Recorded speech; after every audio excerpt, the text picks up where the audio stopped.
कि अगर आपके पास लिमिटेड नॉलेज भी है तो भी आप ज्यादा नॉलेज वाले स्टूडेंट से ज्यादा स्कोर कर सकते हैं अगर आपको यह पता है कि आप अपने नॉलेज को कैसे अप्लाई करेंगे।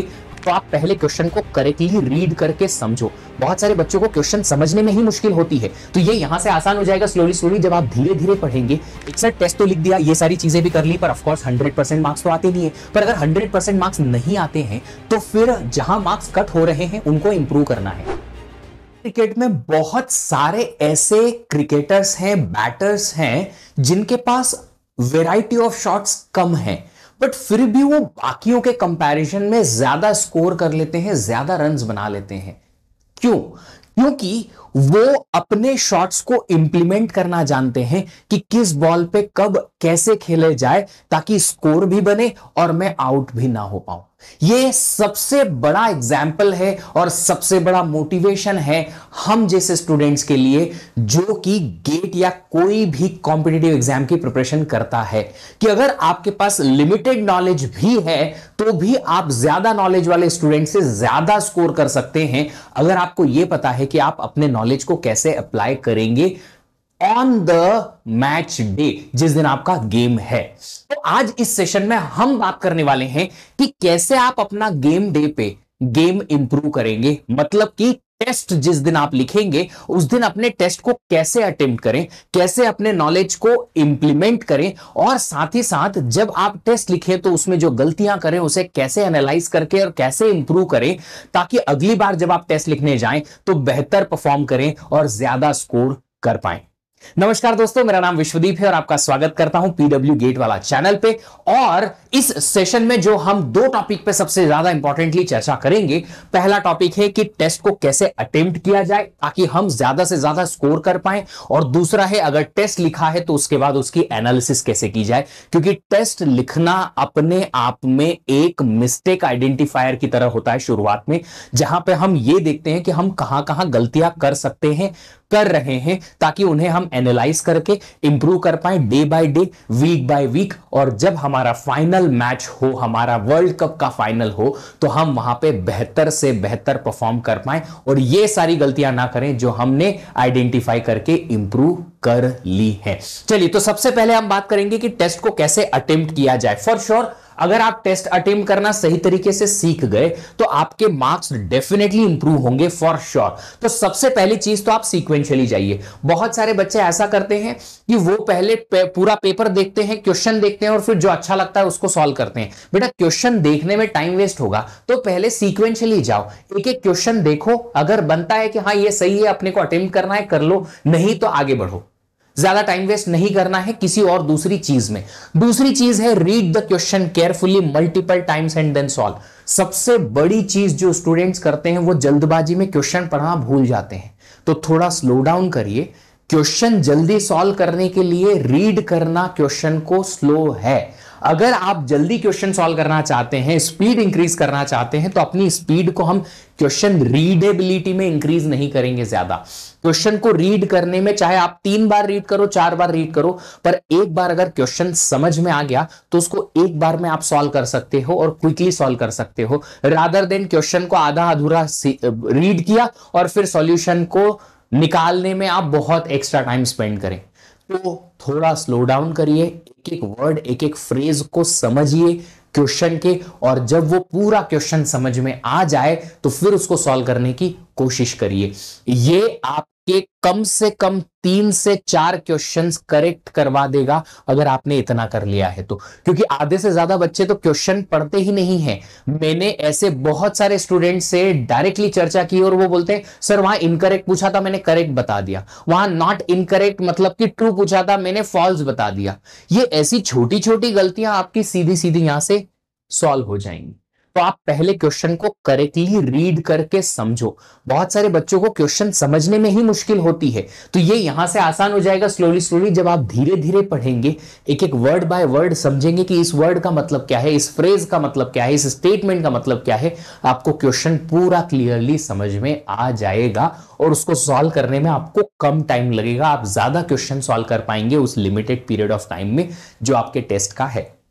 नेक्स्ट पॉइंट है हमारा review each question and solution carefully once done. जब आप क्वेश्चन सॉल्व कर लेते हो, कुछ छोटे छोटे क्वेश्चन तो डायरेक्टली बहुत जल्दी बन जाते हैं, पर जब बड़ा क्वेश्चन आता है ना कोई, तो बड़े क्वेश्चन में प्रॉब्लम ये आती है कि आपको एक तो बहुत बड़ा क्वेश्चन आपने रीड किया, उसमें 2-3 इंफॉर्मेशन ऐसी थी जो आप सॉल्व करते करते भूल गए। आपने सॉल्यूशन में इतना दिमाग लगा लिया कि क्वेश्चन में क्या पूछा था ये भूल गए। क्वेश्चन में पूछा था कि आपको आंसर सेंटीमीटर में देना है, आपने मिलीमीटर में दे दिया। क्वेश्चन में पूछा था आपको आंसर नैनो सेकंड में देना है, आपने माइक्रो सेकंड में दे दिया।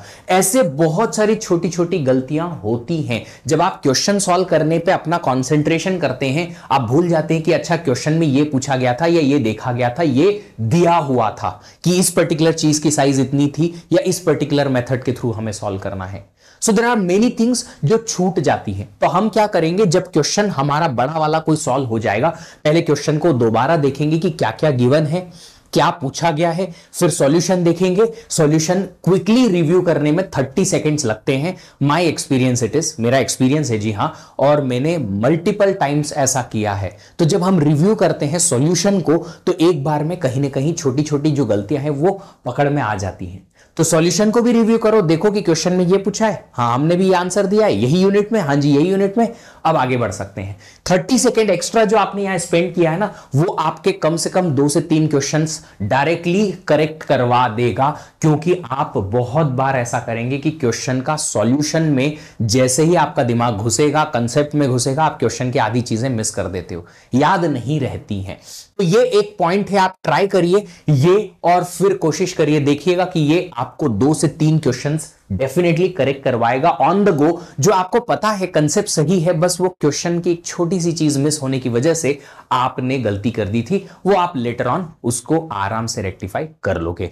नेक्स्ट है right each question and solution neatly. अब ये चीज क्या है, देखो क्वेश्चन एंड सॉल्यूशन नीटली का मतलब क्या है मैं बताता हूं। जब आप टेस्ट को अटेम्प्ट करते हो ना, तो होता यह है कि आपको मिलती है फाइनल पेपर में तो एक स्क्रैबल बुक, सेम टू सेम आप इमिटेट करो, कॉपी करो हमारे टेस्ट लिखने में भी, कि एक ऐसी छोटी सी कॉपी बनाओ जिसमें आप टेस्ट अटेम्प्ट करते टाइम पे सॉल्यूशन लिखेंगे। तो जब भी लेट्स से मैंने क्वेश्चन नंबर 6 सॉल्व करना है नेक्स्ट, तो क्वेश्चन नंबर 6 लिखा, गिवन जो भी है वो लिख दिया, और उसके बाद में मैं यहां पे उसका सॉल्यूशन लिखने जाऊंगा।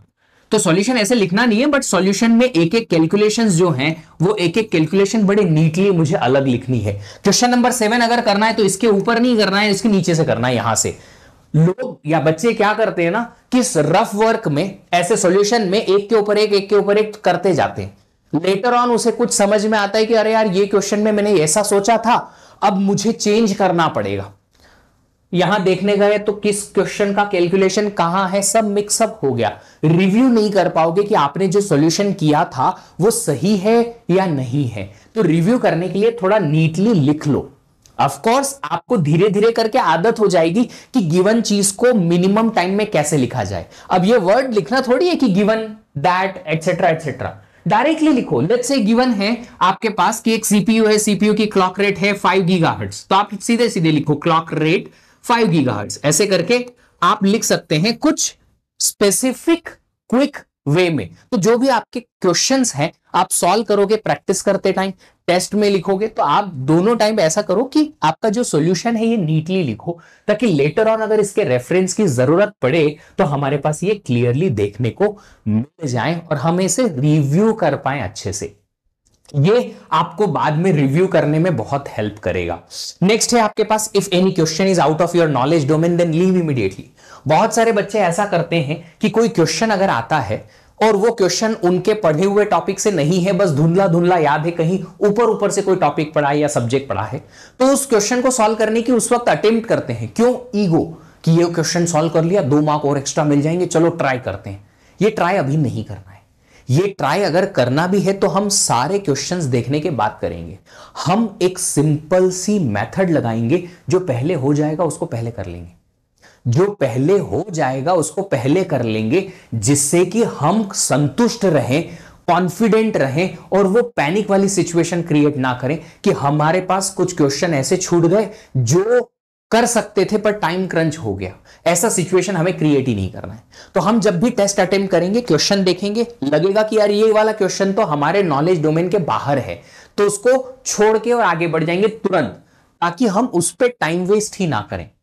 फायदा यह है कि हमें पता है कि उस क्वेश्चन का आंसर हम मेहनत करेंगे तो शायद बना दे, पर वो मेहनत करने का हमारे पास टाइम है नहीं, लिमिटेड टाइम है। तो अगर मेहनत करनी है तो सबसे आखिरी में करेंगे, जब हम सारे क्वेश्चन सॉल्व कर लेंगे उसके बाद देखेंगे चलो बन गया तो बन गया, नहीं बना तो नहीं बना। वैसे ही हमने उस कोर्स को पढ़ा नहीं है या टॉपिक पढ़ा नहीं है तो उससे क्वेश्चंस हम एक्सपेक्ट भी नहीं कर रहे कि हम बना लेंगे। बट अगर ऐसा है कि क्वेश्चन आया है, छोड़ दो, बाकी के क्वेश्चंस तो करोगे ना।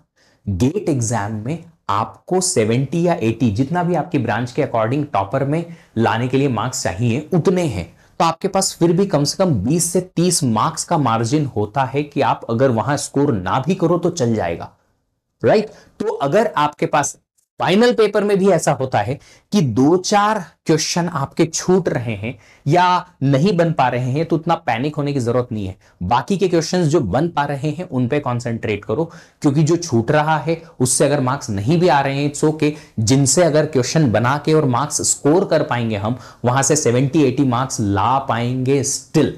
चलिए नेक्स्ट पॉइंट है, do not spend more than 5 minutes for any question in first attempt. देखिए गेट पेपर जो होता है उसमें 3 मिनट ऑन एन एवरेज, उससे भी थोड़ा सा कम टाइम मिलता है एक क्वेश्चन को सॉल्व करने के लिए। हम कुछ क्वेश्चंस डेफिनेटली 1-1 मिनट में भी सॉल्व कर लेंगे, कुछ क्वेश्चंस डायरेक्टली छोड़ेंगे, तो हमारे पास कुछ क्वेश्चंस में थोड़ा मार्जिन रहता है कि हम 5 मिनट दे सकते हैं किसी क्वेश्चन को सॉल्व करने में। तो जब हम टेस्ट लिखेंगे ना तो यहीं से आदत डालेंगे कि कोई क्वेश्चन अगर थोड़ा बड़ा है, लेंदी है, हमें शुरुआत में अगर लग रहा है कि वो क्वेश्चन बहुत लेंदी है तो उसको मार्क एज रिव्यू करके आखिरी में सॉल्व करेंगे, ताकि हम पहले कम टाइम वाले क्वेश्चन सॉल्व कर पाए, ताकि उससे क्या हो आखिरी में पैनिक वाली सिचुएशन ना रहे कि टाइम कम है क्वेश्चन ज्यादा है, ऐसी सिचुएशन क्रिएट ना हो, ठीक है। बट अगर मान लो आपने क्वेश्चन अटेम्प्ट करने की कोशिश की कि हाँ ये तो आता ही है, ऐसे क्वेश्चन तो ट्राई किए ही हैं, बट कहीं फंस गए और उसकी वजह से एक क्वेश्चन 5 मिनट से ज्यादा टाइम ले रहा है, तो उसको अगेन मार्क एज रिव्यू करो अभी और फिर आगे देखेंगे बाद में। आपको अंदर से ऐसा लगता है यार 5 मिनट तो स्पेंड कर ही दिए, 2 मिनट और कर लूंगा तो शायद सॉल्व हो जाए, कुछ नया ऑप्शन या कुछ नया चीज से या कुछ नई मेथड लगा के, कुछ नया सोच के। पर प्रॉब्लम पता है क्या है? प्रॉब्लम यह है कि ये जो आपकी ईगो ट्रिप शुरू हुई है, ये ईगो ट्रिप रुकती नहीं है जब तक कि आप उस क्वेश्चन को या तो सॉल्व ना कर दें या फिर बहुत सारा टाइम स्पेंड ना कर दें। अगर आपने और 5 मिनट स्पेंड किया, आप समझ लो उन 5 मिनट में आप 3 ऐसे क्वेश्चन सॉल्व कर सकते थे जो कि आपसे बन भी जाते और आपको उन 3 क्वेश्चन से कम 3 1-1 मार्क के, और अगर नहीं तो मैक्सिमम 6 मार्क्स 2-2 मार्क के क्वेश्चन के मिल जाते, और अभी आपको वो 2 मार्क्स शायद मिल जाए ना मिले पता नहीं। तो 2 मार्क्स क्वेश्चन के वर्सेस 3 क्वेश्चन के 6 मार्क, ऑफ कोर्स 6 मार्क्स में लेना पसंद करूंगा। क्यों? क्योंकि ये क्वेश्चन बनाना मेरे लिए इंपॉर्टेंट नहीं है। मेरा गेट का रिजल्ट या मेरा एडमिशन किसी पीएसयू, आईआईटी या किसी भी चीज में इस बात पे डिपेंड नहीं करेगा कि मैंने ये वाला क्वेश्चन अटेम्प्ट किया या नहीं किया। इस बात पे डिपेंड करेगा कि ओवरऑल मुझे कितने मार्क्स आए हैं। ओवरऑल अगर ज्यादा मार्क्स आएंगे तो मेरा फायदा है। यही मैं भी कह रहा हूं, आप भी यही समझिए। याद रखिए कि अगर एक क्वेश्चन 5 मिनट से ज्यादा लेता है तो उसको रिव्यू मार्क करके आगे बढ़ो। सबसे लास्ट में हम वापस आएंगे इसको सॉल्व करने के लिए। क्यों? ताकि हम अगर अटेम्प्ट कर पाए इस क्वेश्चन को तो आगे बढ़ेंगे, नहीं तो जो हमारे लिए डायरेक्टली सॉल्वेबल है उसको पहले सॉल्व कर लेंगे ना, उससे मार्क्स भी आ जाएंगे, कॉन्फिडेंस भी आ जाएगा, पैनिक भी नहीं होगा। और आपको भी पता है जहां पैनिक सिचुएशन आती है कंसंट्रेशन लूज होता है, फिर जो बनता हुआ क्वेश्चन है वो भी गड़बड़ हो जाता है। तो क्यों ऐसी सिचुएशन क्रिएट करना है? अगर कोई ऐसा क्वेश्चन है जो आपके पढ़े हुए टॉपिक से है, आपके फेवरेट टीचर ने फेवरेट टॉपिक पढ़ाया उससे है कि अरे इसका तो कोई भी क्वेश्चन दुनिया में आ जाए मैं बना दूंगा, मेरे से 100% पीवाईक्यू बन गए थे इसके, फिर भी ऐसा क्वेश्चन में आप फंस जाते हो, तो भी छोड़ दो। आपका फेवरेट टॉपिक है, पर आपके फेवरेट टॉपिक से ही क्वेश्चन सॉल्व होंगे आपसे जरूरी नहीं है ना दूसरे टॉपिक से भी हो जाएंगे, कोई प्रॉब्लम नहीं। हमें तो ज्यादा स्कोर करने से मतलब है, हमें उस फेवरेट टॉपिक के क्वेश्चन सॉल्व करने से मतलब नहीं है। सो याद रखिएगा, अगर कोई क्वेश्चन 5 मिनट से ज्यादा लेता है पहले अटेम्प्ट में, तो उस पर ज्यादा टाइम स्पेंड नहीं करते हुए हमें क्या करना है, हमें उसको मार्क एज रिव्यू करके आगे बढ़ जाना है। ठीक है, सेम चीज अगर कोई क्वेश्चन है जो पहले से ही समझ में आ रहा है कि ये तो ज्यादा टाइम लेगा, पहले से ही देख के ही समझ में आ रहा है बड़ा क्वेश्चन है, ज्यादा टाइम लेगा, इसको पढ़ने और समझने में टाइम लगेगा, तो फिर आप उसको इमीडिएटली मार्क एज रिव्यू करके आगे बढ़ जाओ। इससे होगा क्या ना कि मान लो आपके पास 65 क्वेश्चंस का एक पूरा टेस्ट था, फुल लेंथ टेस्ट। इसमें आपने 5 ऐसे क्वेश्चंस आइडेंटिफाई किए जिनमें या तो ज्यादा टाइम लग रहा था अटेम्प्ट करते टाइम, या पहले से ही समझ में आ गया कि ये तो बड़ा क्वेश्चन था यार, तो आप इनको मार्क एज रिव्यू करके लास्ट में रख दिए। अब आपने जितने क्वेश्चन सॉल्व किए हैं उन क्वेश्चंस को लेट्स अज्यूम 2 आवर 15 मिनट्स या 2 आवर 30 मिनट्स में सॉल्व कर लिया। अब इन 5 क्वेश्चंस को सॉल्व करने के लिए कम से कम 30 से 45 मिनट आपको मिलेंगे। अब 30 मिनट अगर मिनिमम मिले हैं 5 क्वेश्चन सॉल्व करने के लिए, 6 मिनट मिल रहे हैं एक क्वेश्चन के, अगर 45 मिनट मिल रहे हैं तो 9 मिनट्स। फिर आप आराम से 8-9 मिनट एक क्वेश्चन में अटेम्प्ट करके और ट्राई कर सकते हो आखिरी में कि हाँ ये बनेगा नहीं बनेगा। ट्राई किया, बन गया तो अच्छी बात है, नहीं बना तो ठीक है, हमारे पास वैसे भी वो क्वेश्चन तो बन ही नहीं रहा था, तो नहीं बना, अगले वाले को ट्राई कर लेंगे और 5-7 मिनट के लिए। तो ऐसे आप क्या कर सकते हो ना, एक बार आपने वो सारे क्वेश्चन सॉल्व कर लिए शुरुआत में जो आपसे एक बार में पहले अटेम्प्ट में बन रहे हैं, जल्दी जल्दी बन रहे हैं, तो आप श्योर शॉट सिक्योर हो गए कि जो हमसे बन सकते थे वो तो हमने सॉल्व कर लिए, अब इतना स्कोर तो हम कर ही सकते थे, कर लिया। अब हमारे पास वो क्वेश्चन है जो हम मार्क एज रिव्यू करके आए थे, वो जो क्वेश्चन बड़े थे या ज्यादा टाइम ले रहे थे या कुछ अजीब कंसेप्ट था जो डायरेक्टली क्लिक नहीं हो पा रहा था शुरुआत में, ट्राई करते करते करते करते शायद हो जाए, तो उसमें अगर एक एक क्वेश्चन में आपने लेट्स से 10-10 मिनट दिए और ऐसे 3 क्वेश्चन को 10-10 मिनट में आपने अटेम्प्ट करके और 2 क्वेश्चन सॉल्व कर लिए, आपको 4 मार्क्स और एक्स्ट्रा मिलेंगे उन क्वेश्चन से जो आप अटेम्प्ट नहीं कर पा रहे थे या सॉल्व नहीं कर पा रहे थे, फिर भी आखिरी में आपने किया। जो आपने सॉल्व कर लिया था, कर चुके थे, कर रहे थे, कर पा रहे थे, वो तो हो ही गए, तो आपका स्कोर +4 भी हो गया, पैनिक भी नहीं, क्योंकि हमने जो नहीं हो रहे थे कि चलो ट्राई करेंगे, बन गया तो बन गया, नहीं तो नहीं, ऐसे क्वेश्चंस आपने सबसे लास्ट में उठाए। इससे फायदा ये होता है ना कि आप मेंटली बहुत रिलैक्स रहते हो पेपर अटेम्प्ट करते वक्त। मैंने गेट एग्जाम 5 से 6 बार लिखा है, 3rd ईयर में लिखा, फाइनल ईयर में लिखा, उसके बाद जब पढ़ा रहा था तब भी लिखा, जी हां, और इसका पूरा एक्सपीरियंस जो है मैं आपके सामने ये लाके रख रहा हूं कि ऐसा होता है, बच्चों के साथ ऐसा होता है, मैंने अपने साथ भी और दूसरों के साथ भी ऐसा फील किया है कि जल्दी में अगर हमने शुरुआत में ऐसे क्वेश्चन सॉल्व कर दिए जो एक बार में बन जाते हैं, तो आखिरी में जो कम नॉलेज वाले क्वेश्चन है या जिसका कम नॉलेज है, जिसके बारे में ज्यादा आइडिया नहीं है, चलो अटेम्प्ट करने की कोशिश करें, कभी बन गया, ऐसे क्वेश्चन भी 1-2 बन जाते हैं, क्योंकि आप फिर ना क्वेश्चन सॉल्व करने के मूड में आ जाते हो और आखिरी के आधे घंटे में आप रिलैक्स्ड मोड में हो और क्वेश्चन सॉल्व करने के मूड में भी हो, कंसंट्रेशन भी बढ़िया है, तो आप 2-3 क्वेश्चन ऐसे अटेम्प्ट कर ही जाते हो और उनमें से अच्छा 2-3 क्वेश्चन में से 1-2 क्वेश्चन करेक्ट हो ही जाते हैं। मैंने अपने साथ और दूसरे बच्चों के साथ भी ये एक्सपीरियंस किया है, बहुत लाखों बच्चों को पढ़ाया है, उनका एक्सपीरियंस मैं आप लोगों तक लेके आ रहा हूं, ऐसा होता है। अब ये एग्जाम डायरेक्टली गेट एग्जाम में ट्राई नहीं करेंगे, ये सारे पॉइंट्स हम अभी से ट्राई करना शुरू करेंगे ताकि धीरे धीरे करके आदत डल जाए और ये चीज जो है हम फाइनल एग्जाम में एक नेचुरल तौर पे सारे पॉइंट्स को हम बिना सोचे समझे इंप्लीमेंट कर पाए, क्योंकि ये हमारी हैबिट बन जाएगी। दैट इज वाई हम यहीं से पहली बार जब हम टेस्ट अटेम्प्ट करेंगे वहीं से ये आदत डाल देंगे, ठीक है। एक और चीज, don't panic if first few questions are tough. बहुत बार ऐसा होता है कि पहले 4-5 क्वेश्चन बच्चों से नहीं बने तो उनको लगेगा कि पेपर पूरा खराब हो गया। देखो अगेन मैं क्रिकेट की ही बात कर रहा हूं क्योंकि मैं उस पर्टिकुलर स्पोर्ट्स को बहुत ज्यादा क्लोजली फॉलो करता हूं। क्रिकेट के टेस्ट क्रिकेट में सबसे ज्यादा टफ होते हैं सबसे शुरुआत के ओवर। तो अगर आप शुरुआत के ओवर नॉर्मली खेल गए बिना आउट हुए, बिना ये सोचे कि मैं तो गया, तो फिर आप खेल जाओगे। सिंपल सी बात है, क्योंकि शुरुआत में बॉल नया होता है, जो क्रिकेट जानता है समझता है, स्विंग होती है, टेस्ट क्रिकेट की बात कर रहा हूं मैं। तो आप समझिए कि अगर आपके पास आपने एक बैटिंग करते वक्त एक बॉल फेस की, आपका बॉल जो है बैट पे नहीं लगा और स्विंग होके बाहर निकल गया, एज थोड़ी सी निकलते निकलते बच गई, स्विंग एंड अ मिस और प्ले एंड अ मिस।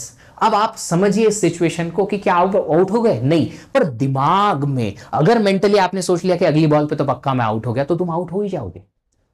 और अगर नहीं, फिर अपने शॉट्स को बैक करो, अपने नॉलेज को बैक करो और आगे आने वाली बॉल्स पे आप स्कोर करोगे पक्का, क्योंकि कहीं ना कहीं लूज बॉल्स आएंगी, क्वेश्चंस आएंगे जो आपने पढ़े हुए हैं। अगर आपकी प्रिपरेशन है तो कहीं ना कहीं क्वेश्चन आएंगे जो आपसे बनेंगे।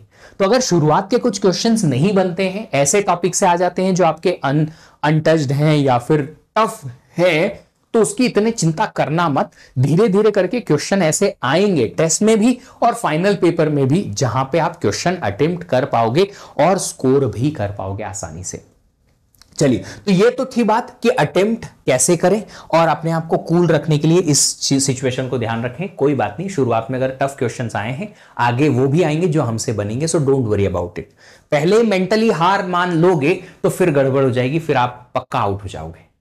और अगर हार नहीं मानोगे, लगातार बने रहोगे पेपर में, तो आप कहीं ना कहीं क्वेश्चन सॉल्व करके अच्छा स्कोर भी कर पाओगे। नेक्स्ट बात करते हैं अब टेस्ट को एनालाइज कैसे करें। सर टेस्ट तो लिख दिया, ये सारी चीजें भी कर ली, पर ऑफ कोर्स 100% मार्क्स तो आते नहीं है। पर अगर 100% मार्क्स नहीं आते हैं तो फिर जहां मार्क्स कट हो रहे हैं उनको इंप्रूव करना है। तो अब हम क्या करेंगे, टेस्ट अटेम्प्ट करेंगे। अटेम्प्ट करने के बाद जो भी हमारा स्कोर आया है उस स्कोर को देखेंगे कि ये स्कोर का जो हमारा जो टेस्ट का स्कोर है वो इतना क्यों है, कैसे है, कहां हमने गलतियां की हैं, उनको हम एक एक करके चेक करेंगे। अब ऐसे ओवरऑल टेस्ट देखने पे गलतियां नहीं समझ में आती हैं, इसके लिए एनालिसिस करनी पड़ती है, वो भी क्वेश्चन बाय क्वेश्चन, है ना। तो क्वेश्चन बाय क्वेश्चन अगर एनालिसिस करनी पड़ती है तो वो कैसे करेंगे वो मैं बताऊंगा, बट उसके पहले मैं आपको कुछ पॉइंट्स बताऊंगा कि कुछ ऐसे रीजंस हैं जिनकी वजह से अगर आपके टेस्ट में कम स्कोर आ रहा है तो ये आपकी गलती नहीं है। उनमें से एक है, अगर आपने कोई टॉपिक अभी पढ़ा नहीं है पर फुल लेंथ टेस्ट में वो टॉपिक है, हमारे पास है अभी भी 4 महीने, उस टॉपिक को हम बाद में पढ़ सकते हैं, तो उसके लिए आपको टेंशन लेने की जरूरत नहीं है कि उस टॉपिक से 2 क्वेश्चन आए, 2 क्वेश्चन नहीं बने और सर मेरे से तो वो क्वेश्चन ही नहीं बना। कैसे बनेगा, आपने उसकी प्रैक्टिस ही नहीं की, आपने उसका रिवीजन और उसका लर्निंग ही नहीं की है। तो अगर आपने कोई टॉपिक नहीं पढ़ा है अभी और उसका क्वेश्चन है तो उसके लिए पैनिक नहीं होना है। हमारे पास है अगर हमारे प्लानर में कि ये यहां पे पढ़ेंगे इस टॉपिक को तो उसके बाद बन जाएंगे, कोई प्रॉब्लम नहीं है। तो इसके लिए आपको चिंता करने की जरूरत नहीं है अभी, है ना। दूसरी चीज है wrong question asked in test. बहुत सारे टेस्ट जो टेस्ट सीरीज में आते हैं उनमें काफी बार गलत क्वेश्चन पूछ लिए जाते हैं, है ना। क्वेश्चन का पूछने का तरीका, लिखने का तरीका, गिवन इंफॉर्मेशन गलत होती है। तो अगर ऐसा है तो आप वेरीफाई करा लो टीचर से या जो भी आपके कनेक्टेड स्टूडेंट्स हैं उनसे, ताकि आपको पता चले। तो अगर ऐसा रॉन्ग क्वेश्चन पूछा गया है तो वो गलत हुआ तो उसमें गलती क्या है मेरी, क्वेश्चन ही गलत था तो आंसर तो गलत आना ही।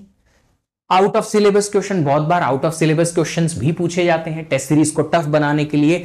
कई बार ऐसा होता है कि टीचर्स या जो क्वेश्चन बनाने वाला है वो ऐसे out of the syllabus question बना देते हैं, तो वो आपको ध्यान देने हैं। नेक्स्ट है incomplete information given in the question. कभी कभी टीचर अपने मन में या जो भी क्वेश्चन बनाने वाले लोग हैं टेस्ट के, वो अपने मन में सोच लेते हैं कि यार ऐसा ऐसा होगा, पर वो अजम्पशन लिखते नहीं है और वो अजम्पशन जो है बच्चों तक नहीं पहुंच पाता। उन्हें क्या पता कि तुम्हारा अजम्पशन क्या था, तो उस केस में क्वेश्चन जो है उसमें इनकम्प्लीट इंफॉर्मेशन पहुंचती है। तो बहुत सारे अजम्पशंस करने पड़ते हैं क्वेश्चन को सॉल्व करने में। बच्चा सारे अजम्पशंस तो खुद से नहीं करेगा, तो उसकी वजह से हो सकता है क्वेश्चन जो है वो आधी इंफॉर्मेशन के साथ हर कोई सॉल्व ना कर पाए।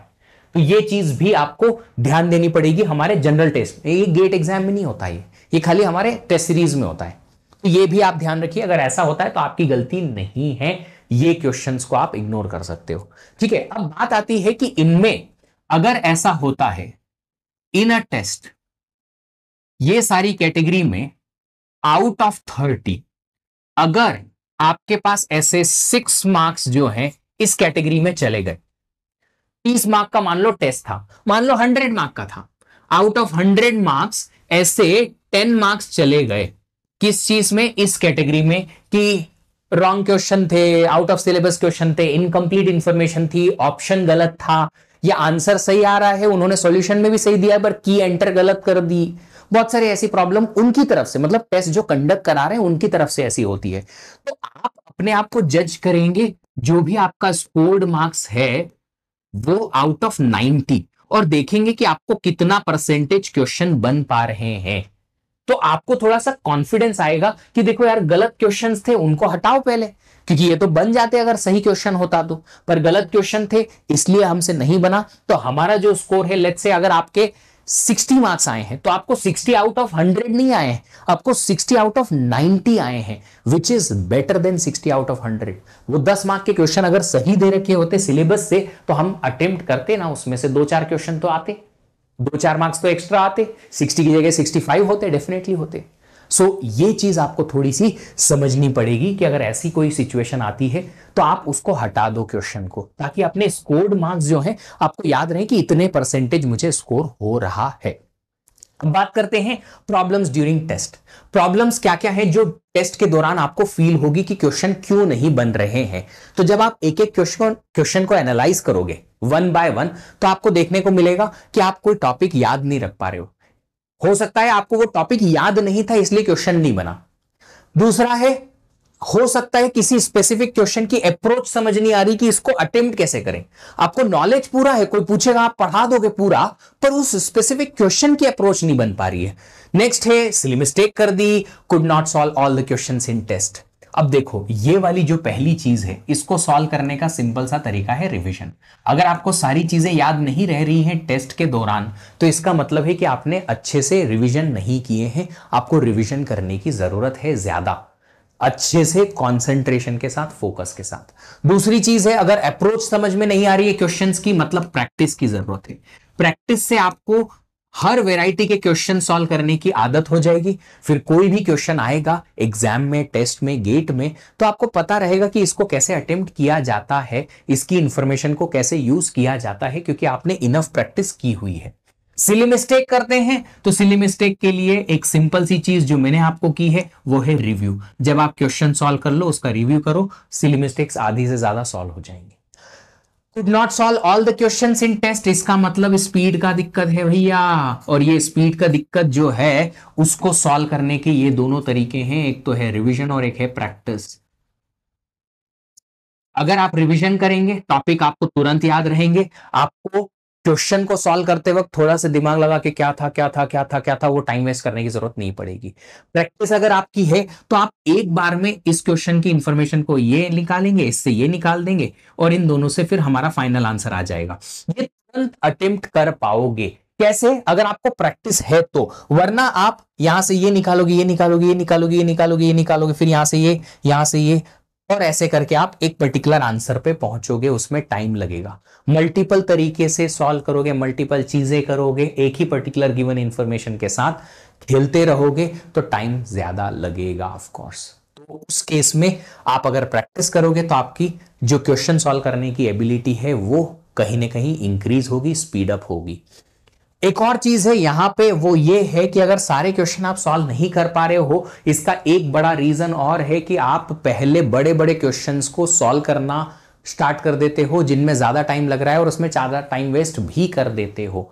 तो वो भी आप क्या कर सकते हो, अटेम्प्ट को इस तरीके से करो कि पहले छोटे छोटे क्वेश्चन सॉल्व कर लो। जो क्वेश्चन 5 मिनट से ज्यादा ले रहा है उसको सबसे लास्ट में करो। Could not solve all the questions in test, तो इसके लिए आप क्या करिएगा, सॉल्व टाइम वाले small and simple questions first, easy questions first. ठीक है, वन बाय वन देखते जाओ पेपर को। जो पहला लगता है कि हाँ ये इजी सॉल्व हो जाएगा, हमें पता है इसका अप्रोच, उसको पहले पहले सॉल्व कर लो। फिर बाद में हम वापस से आएंगे उन क्वेश्चंस पे जिनको हमें ज्यादा टाइम लगा के और सॉल्व करना होगा। चलिए अभी एनालिसिस कैसे करेंगे। एनालिसिस करने के लिए हम क्वेश्चन को वन बाय वन देखेंगे।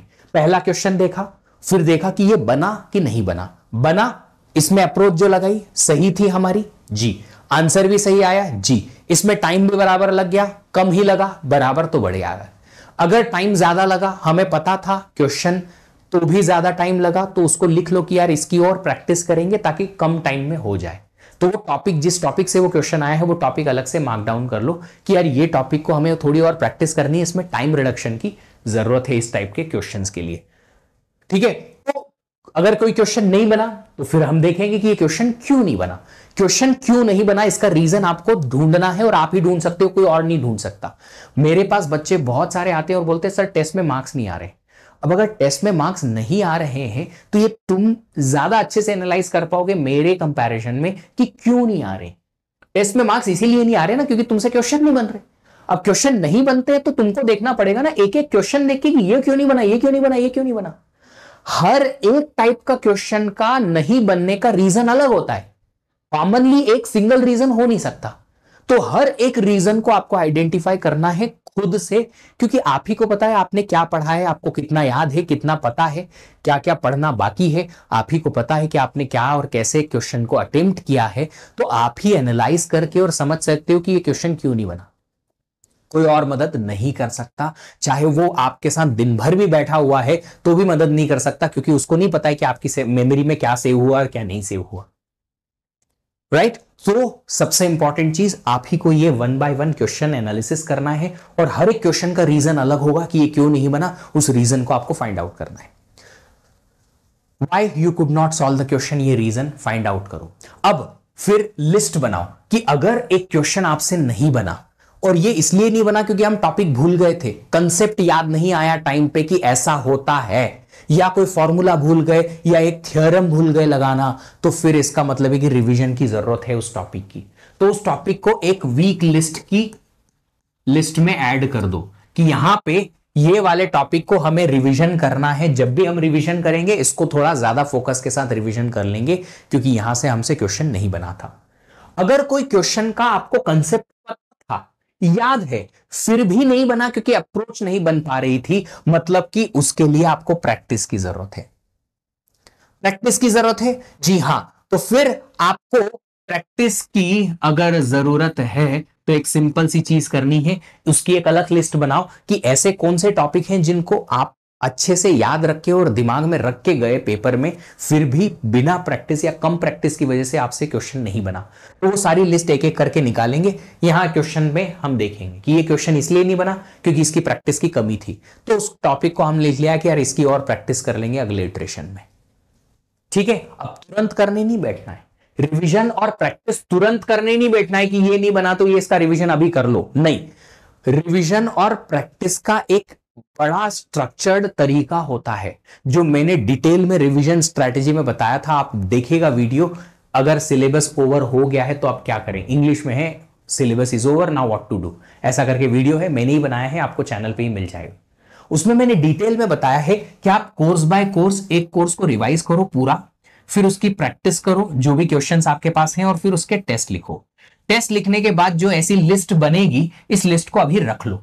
फिर ऐसे करते करते सारे सब्जेक्ट्स की आप क्या करेंगे, revision practice test, revision practice test करेंगे। एक इटरेशन खत्म हो जाएगा। जब एक इटरेशन खत्म हो जाएगा और सेकेंड इटरेशन चालू होगा सारे सब्जेक्ट्स का 1 बाय 1, तब आप इस लिस्ट को उठाएंगे और इस लिस्ट को देखेंगे कि मेरे को सेकेंड रिवीजन में किस टॉपिक पे थोड़ा ज्यादा फोकस करना है। पिछली बार मैंने एक लिस्ट बनाई थी, तो वो लिस्ट आपके पास अब रहेगी, और उस लिस्ट को आप क्या करेंगे, यूज करेंगे अगले इटरेशन के रिवीजन और प्रैक्टिस के लिए, ताकि आपने जो गलतियां पहले की थी वो अब सुधारने का मौका हमें मिल जाए। नेक्स्ट है make a collection of different type of questions. आप टेस्ट में प्रैक्टिस करते वक्त, या हो सकता है डिस्कशंस में, अलग अलग टेलीग्राम ग्रुप्स पे ऐसे क्वेश्चंस फाइंड आउट करोगे जो बहुत ही यूनिक है, जो आपने क्लासरूम में पहले कभी नहीं देखे, ना ही पीवाईक्यूज में देखे हैं। तो अगर ऐसे क्वेश्चंस आपको मिलते हैं तो उनका स्क्रीनशॉट लेके और एक डॉक्यूमेंट बना लो ऑनलाइन। टेक्निकली तो साउंड होते हैं बच्चे, आप ऑनलाइन पढ़ाई कर रहे हो, डेफिनेटली तो इतना कंप्यूटर सिस्टम तो चलाना आता है आपको कि एक डॉक्यूमेंट बना सकते हो। तो स्क्रीनशॉट का एक डॉक्यूमेंट बना लो, और उनका अगर सॉल्यूशन भी है आपके पास तो वो भी आप कॉपी करके रख लो। होगा क्या ना, जब आप अगली बार उस टॉपिक का या सब्जेक्ट का रिवीजन करोगे तो उन एक्स्ट्रा ऑर्डिनरी क्वेश्चंस को भी एक बार रिकॉल करके जाओगे। हो सकता है अगले टेस्ट में या गेट एग्जाम में उसी से रिलेटेड एक क्वेश्चन आ गया, आपका तो काम बन जाएगा। क्योंकि होता यह है कि एक बार हम एक अलग से क्वेश्चंस को ट्राई करते हैं, टेस्ट में बनता नहीं है, उसके बाद में फिर अगली बार उसी से रिलेटेड क्वेश्चन आया तो फिर भूल गए। एक बार गलती की ना तुमने, एक बार गलती अगर की है तुमने कि टेस्ट में इस टाइप का क्वेश्चन नहीं बना था, तो दूसरी बार गलती नहीं, क्राइम कहलाएगी। और इस क्राइम का कहीं भी कोई पनिशमेंट नहीं है। जैसे कि वो मीम नहीं चलते हैं कि इस पर्टिकुलर क्राइम के लिए तो तुमको अलग से पनिशमेंट मिलेगी नरक में, एटसेट्रा एटसेट्रा। ऐसा कोई पनिशमेंट नहीं मिलेगा। पनिशमेंट एक ही होगा, वो है रिग्रेट की सर क्वेश्चन नहीं बना गेट में। सर बोलेंगे अरे अपन ने इस 1500 सीरीज में या उस सीरीज में कहीं ना कहीं तो सॉल्व कराया है। पता नहीं सर। ये जो अजीब वाले क्वेश्चन है ना, थोड़े डिफरेंट टाइप के, जो रेगुलरली क्लासरूम में नहीं मिलते हैं, हर जगह नहीं मिल पाते हैं, उन क्वेश्चंस की एक अलग से लिस्ट बनाओ और आखिरी में फिर इनको रिवीजन करके जाएंगे पेपर के टाइम, ताकि हमें अगर इनमें से कोई क्वेश्चन बैठ गया तो हम बना पाए। तो ये था आपका पूरा एनालिसिस कि कैसे कैसे आप टेस्ट की एनालिसिस करेंगे और वहां से जो लर्निंग आएगी उससे इंप्रूव करेंगे अपने आप को। काम आप ही को करना है, कोई और दूसरा करेगा नहीं। आप अगर 4 अलग अलग टीचर्स के पास जाओगे और पूछोगे सर टेस्ट में मार्क्स कम आ रहे हैं क्या करें, तो कोई टीचर आपकी हेल्प नहीं कर पाएंगे। ये मेरा पर्सनल एक्सपीरियंस है पिछले 12-15 सालों से। हाँ, लगभग 15 सालों से मैं पढ़ा रहा हूँ गेट के लिए, और ये उसके पहले 2 साल पहले मैं पढ़ भी रहा था। तो ये जो ओवरऑल एक्सपीरियंस है वो यही कहता है कि गलती अगर मैंने की है तो सुधारने का जो तरीका है वो मुझे ही ढूंढना पड़ेगा। मैं आपको तरीका बता सकता हूं कैसे करेंगे, पर करना आप ही को पड़ेगा, क्योंकि आप ही समझ सकते हो कि आपने टेस्ट में क्या अटेम्प्ट किया है। आप ही समझ सकते हो कि आपने कहां से कितना पढ़ा है और आपको कितना याद है, कितना रिवीजन और कितनी प्रैक्टिस आपने की है। अगर फिर भी आपको टेस्ट अटेम्प्ट करते वक्त कोई और भी प्रॉब्लम्स आती हैं और उनका आपको सॉल्यूशन चाहिए, तो आप जरूर से कमेंट बॉक्स में कमेंट करके जाइएगा। हम डिस्कस जरूर करेंगे, उस पर वीडियो भी जरूर लाएंगे ताकि आप सब लोगों का जो भी प्रॉब्लम है उसको हम सॉल्व कर पाएं और आप लोगों को उस मुकाम तक पहुंचा पाएं जिस मुकाम के लिए आप मेहनत कर रहे हैं। क्योंकि मैं हमेशा कहता हूं आपका और मेरा मोटिव एक है, और वो है आपका सक्सेस, आपका करियर बिल्ड करना। सो इसी बात के साथ मैं आज का सेशन क्लोज करूंगा। Thank you so much, have a great day, happy learning, bye bye.